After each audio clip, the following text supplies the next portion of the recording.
సొంత పార్టీ నేతలపై మరోసారి సంచలన వ్యాఖ్యలు చేశారు ఎమ్మెల్యే రాజాసింగ్. బీజేపీలో బీఆర్ఎస్ విలీనానికి ప్రయత్నం జరుగుతుందంటూ కవిత హాట్ కామెంట్స్ చేశారు.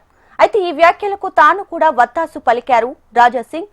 బీజేపీపై కవిత చెప్పిన మాటలు నిజమన్నారు. పెద్ద ప్యాకేజీ దొరికితే బీజేపీ నేతలు బీఆర్ఎస్ లో కలిసిపోతారని, వచ్చే ఎన్నికల్లో బీజేపీ ఎక్కడ పోటీ చేయాలో వాళ్లే నిర్ణయిస్తారని చెప్పారు.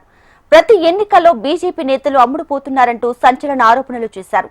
గతంలో అలా జరగడం వల్లే బీజేపీ నష్టపోయిందని, లేదంటే ఎప్పుడో బీజేపీ అధికారంలోకి వచ్చేదని అభిప్రాయపడ్డారు రాజాసింగ్. ఈ విషయం పార్టీ నేతలకు కార్యకర్తలకు తెలిసినా నోరు విప్పితే సస్పెండ్ చేస్తారని సైలెంట్ గా ఉన్నారన్నారు.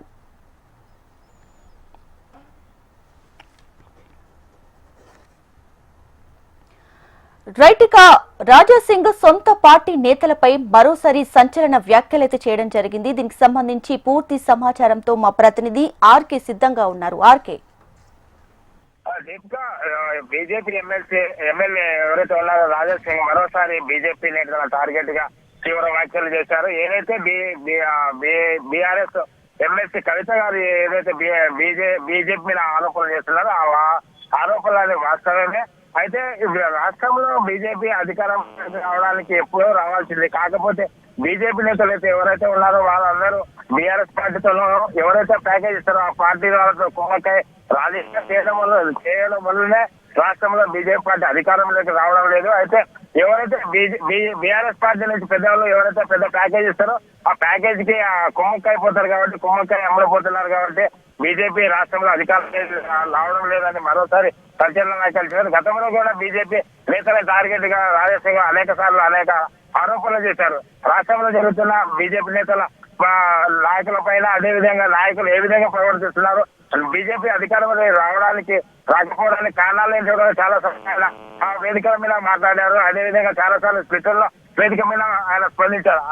అదేవిధంగా మరోసారి కవిత ఎప్పుడైతే కవిత రాష్ట్రంలో కవిత చేసిన ఆరోపణలు సంచలనంగా మారిన నేపథ్యంలో మరోసారి రాజాసింగ్ ఆ విషయాలపై స్పందించారు. అయితే ఈ బీజేపీ నేతలు ఇప్పుడు రాబోయే ఎన్నికల్లో కూడా ఎవరైతే ఉన్నారో బీఆర్ఎస్ పార్టీ నేతలు ఉన్నారో ఆ బీఆర్ఎస్ పార్టీ నేతలే బీజేపీ వాళ్ళు ఎక్కడెక్కడ ఏ స్థలాల్లో అభ్యర్థులు నిలబెట్టాలి, ఎవరు ఎక్కడ పోటీ చేయాలనే విషయాలు వారే డిసైడ్ చేస్తారు. ఆ డిసైడ్ చేసిన వాళ్ళు మాత్రమే పోటీలో నిలబడతారు. ఆ విధంగా నిర్ణయం చేయడం వల్ల ఆ విధంగా రాష్ట్రంలో కుమ్మక్క రాజకీయాలు నడవడం వల్ల బీజేపీ తీవ్రంగా నష్టపోతుంది. లేకుంటే ఎప్పుడో పార్టీ అధికారంలోకి వచ్చే అవకాశం ఉండేది. కాకపోవడానికి కారణం కుమ్మక్క రాజకీయాలు అనేది ఆయన ఆరోపిస్తున్నారు. ఈ విషయం ఇటు పార్టీ నేతల్లోనూ అదేవిధంగా కార్యకర్తలు సౌలంగానే ఉంటున్నారు. ఎందుకంటే ఈ విషయాలపై మాట్లాడితే రాష్ట్ర అధినాయకత్వం కానీ, కేంద్ర అధినాయకత్వం కానీ వారిపై సస్పెండ్ కానీ వేటు వేసే అవకాశం ఉంది. కాబట్టి ఎవరు ఈ విషయాలు మాట్లాడేందుకు, వాటి విషయాలు స్పందించేందుకు వెనుకలిగి వేస్తున్నారు.